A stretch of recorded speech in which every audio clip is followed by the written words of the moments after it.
Drama serial एहसान फरामोश में हमजा इस बार अपनी माँ के सामने इजहार कर ही देता है कि वो शादी फलक के साथ ही करेगा, ना कि नवाल के साथ। फलक इस बार हमजा के दिल में नवाल को लेकर इतनी ज्यादा नफरत पैदा कर देगी कि वो इसका चेहरा भी देखना मुनासिब नहीं समझेगा। आने वाली किस्त में आप सभी दोस्त देखेंगे कि हमजा के साथ मुलाकात करने के बाद फलक जैसे ही घर में पहुंचती है तो यहाँ पर अपनी बहन नवाल को परेशान पाती है। लेकिन इसकी परेशानी से फलक का क्या लेना देना, उसे तो सिर्फ और सिर्फ अगर मोहब्बत है तो वो पैसे के साथ ही है। यहाँ पर वो आकर कह देती है कि मेरी मुलाकात हुई थी, हाँ हुई थी मेरी मुलाकात, क्योंकि नवाल को इस बार कबीर बता ही देता है कि वो दोनों आपस में बैठे हुए खाना खा रहे थे रेस्टोरेंट में, हम भी उसी रेस्टोरेंट में थे।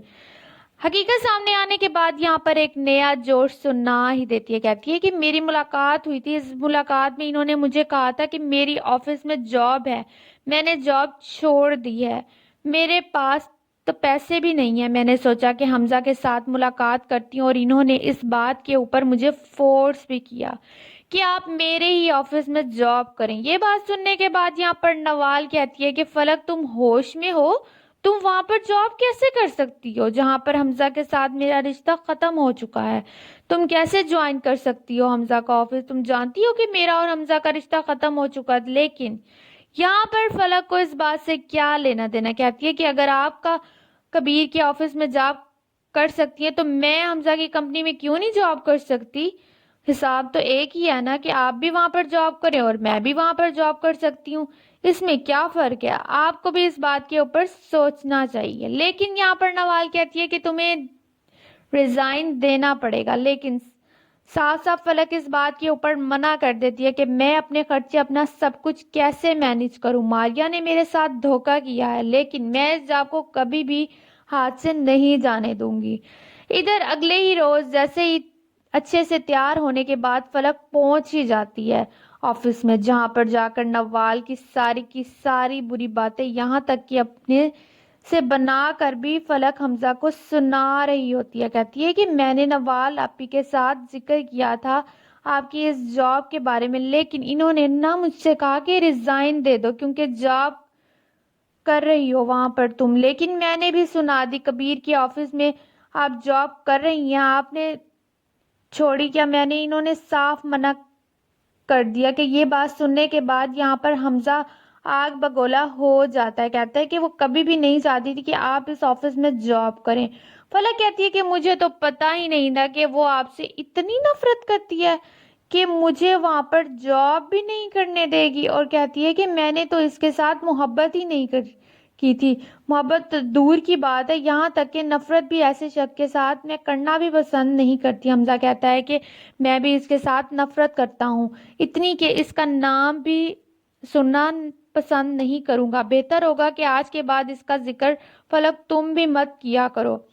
फलक और हमजा एक दूसरे के बहुत ज्यादा करीब होते जा रहे हैं, यहाँ तक कि इन्होंने इस बार शादी भी निकाह भी में सादा ही करने का सोच लिया है। इधर नवाल परेशान हो चुकी है, लेकिन कबीर इस बार अच्छे तरीके से तैयार होने के बाद जैसे ही ऑफिस में जाता है तो यहाँ पर इसकी मुलाकात दोबारा से नवाल के साथ होगी, लेकिन बताएगी कि फलक बहुत ज्यादा गलत कर रही है। इस बार इसने फैसला कर लिया कि वो घर भी छोड़ देगी। इधर हमजा अपने घर में भी फलक को इस बार लेकर जाता है, यहाँ जहाँ पर जाकर परेशान हो जाती है। कमरे में जैसे ही वो जाते हैं तो यहाँ पर फलक और हमजा को एक साथ देखकर यहाँ पर हमजा की बहन और माँ परेशान हो जाते हैं कि एक साथ ये यहाँ पर क्या कर रहे हैं। हमजा ने तो इस बार अपनी माँ को साफ साफ कह दिया कि वो कभी भी नवाल के साथ शादी नहीं करेगा।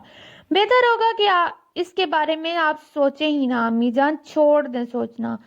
हमजा की माँ कहती है कि मैंने सुल्ताना बेगम के साथ वादा किया था कि मैं नवाल को कभी भी अकेला नहीं छोड़ूंगी, मेरे जीते जी ये शादी जरूर होगी, मैं नवाल के साथ शादी नहीं करूंगा। हमजा कहता है नवाल से शादी नहीं करनी मुझे, तो फिर किसके साथ करनी है तुम्हें, बताओ मुझे। यहाँ पर हमजा बोल पड़ता है, कहता है कि मैं फलक के साथ शादी करूंगा। ये बात सुनने के बाद पास खड़ी फलक बहुत हकी बकी रह जाती है कि कैसे इस तरह से हमजा ने इतना बड़ा स्टेप ले लिया, इसने तो मेरे दिल की बात ही कर दी। یہی بات سننے کے بعد یہاں پر حمزہ کی ماں کہتی ہے کہ ایسا کبھی سوچنا بھی مت، بہتر ہوگا کہ آپ دونوں یہاں سے چلے جاؤ۔ وہ دونوں ایک ساتھ باہر چلے جاتے ہیں، باہر جا کر گاڑی میں بیٹھ جاتے ہیں۔ یہاں پر حمزہ اسے کہتا ہے کہ فلک تم پریشان مت ہو، شادی تو اس بار میں تمہارے ساتھ ہی کروں گا، جو کچھ مرضی ہو جائے۔ اس بار حمزہ فیصلہ کر لیتا ہے کہ وہ کورٹ میرج کرے گا، یہاں تک کہ اپنے گھر والوں سے دور رہ کر۔ اس بار حمزہ نے فیصلہ کر لیا ہے کہ وہ اس کے ساتھ نکاح کر لے گا۔ حمزہ جیسے ہی گھر میں آتا ہے تو یہاں پر اس کی بہن بہت زیادہ فورس کرتی ہے کہ وہ نوال کے ساتھ بات کر لے لیکن اس کے بعد سے وہ یہاں سے گزر جاتا ہے۔ یہاں پر نازش آوازیں لگاتی رہتی ہے لیکن اسے سمجھ نہیں آتا حمزہ بھی اس بار فلک کے پیچھے اندھا ہو چکا ہے۔ اس کے بعد فون ہے تو صرف اور صرف فلک کا۔ اس کے بعد وہ دونوں اس بات پہ فیصلہ کر لیتے ہیں۔ جب وہ گھر میں واپس آئیں گے تو یہاں پر ساری کی ساری حقیقت نوال کے سامنے بھی آ جائے گی۔ اس کی بہن دھوکے باز نکلی، وہ بہن جسے شروع سے لے کر آج تک سلطانہ بیگم نے پالا، لیکن بد نظری نکلی، احسان فرموش نکلی۔ سلطانہ بیگم کا رزق کھا کر بھی اس نے ذرا بھی حلالی نہ کی، سارا کا سارا حرام کر دیا۔ لیکن کبھی ایک حوصلہ دے گا، کیونکہ نوال تو زندگی میں اکیلی ہو چکی ہے اور کبیر بھی اس بار اکیلا ہے۔ اس کے پاس تو اعلام کو سنبھالنے کے لیے بھی کوئی بھی آپشن نہیں ہے۔ نوال اور کبیر کے درمیان محبت پیدا ہو ہی جائے گی، لیکن کب تک خوش رہے گی فلک؟ ایک نہ ایک دن جب حقیقت سامنے آئے گی نا، تو حمزہ کے سامنے، تو وہ اسے دھکے مار کر گھر سے باہر نکال دے گا۔ فلک کی زندگی تو تباہ ہونی ہے، کون کون چاہتا ہے کہ فلک کی زندگی تباہ ہو؟ ویسے بھی جو دوسروں کا برا سوچتا ہے ایک نہ ایک دن اس کے ساتھ بھی برا ہوتا ہے۔ نوال اور کبیر کو ایک ساتھ کون کون دیکھنا چاہتا ہے؟ نیچے کمنٹ باکس میں اپنی قیمتی رائے کا اظہار ضرور کیجیے گا، اور اگر آپ کو میری ویڈیوز اچھی لگ رہی ہیں تو میری ویڈیوز کو پلیز لائک کریں، سبسکرائب کریں اور آگے دوستوں کے ساتھ شیئر کریں۔